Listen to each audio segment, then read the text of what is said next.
Ano po ba ang pagkakaiba o malaking pagkakaiba ng pagkapanginoon ng Ama sa pagkapanginoon ng ating Panginoong Hesukristo? Ganito ang sinasabi sa Biblia ukol sa pagkapanginoon ng Diyos o ng Ama.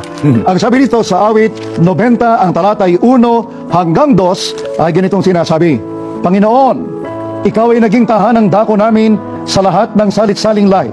Bago nalabas ang mga bundok o bago mo nilikha ang lupa at ang sanglibutan, mula nga ng walang pasimula hanggang sa walang hanggan, ikaw ang Diyos. So mga kapatid, ang Diyos ay walang pinagmulan. Kaya walang gumawa sa Kanya bilang Panginoon. Samantalang ang Panginoon Hesukristo, katulad po ba ng uri ng pagkapanginoon ng Ama na siyang tunay na Diyos? Ang tunay ni Diyos ay katutubong Panginoon. Opo. Samantalang ang ating Panginoon Kristo, ayon sa Gawa 2:36, ay ginawang Panginoon. Ganitong nakasulat ayon kay Apostol Pedro: pagkatalastasin nga ng buong angkan ni Israel, na ginawa ng Diyos na Panginoon at Kristo, itong si Jesus na inyong ipinako sa krus. Maliwanag, kapatid na Michael, ginawa ng Diyos na Panginoon ang ating Panginoong Kristo. Kaya siya Panginoon. Pero iba ang kanyang pagkapanginoon sa Diyos na Panginoon natin. Kaya sa panig po ng mga sumusubaybay sa amin, tandaan natin, tama po ang tunay na Diyos, Panginoon, pero katutubo, walang pasimula ang kanyang pagiging Panginoon or Lord.